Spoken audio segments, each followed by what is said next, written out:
Mariing itinanggi ni Vice President Sara Duterte na spoiled brat siya kasunod ng sagutan nila ng ilang mambabata sa budget hearing ng OVP sa Kamara.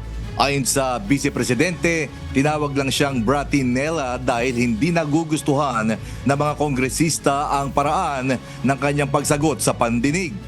Gayunman, sinabi nito na kinikilala niya ang kapangyarihan ng Kongreso at hindi niya inaabuso ang kanyang kapangyarihan bilang pangalawang Pangulo. Naniniwala rin si VP Sara na kilala siya ng taong bayan at naunawaan ng publiko kung bakit di niya sinasagot ang tanong noong nakaraang budget hearing. Sanay ako na sumagot sa mga tanong ng mga bagay-bagay. Kaya nga, 'di ba, nagbibigay ako ng mga interview kahit hindi siya arranged na interview, mga ambush interview ng media kung saan nakukuha nila yung mga katanungan ng taong bayan. Sanay ako sa ganyan at alam ng taong bayan na hindi ako bratinela o spoiled brat.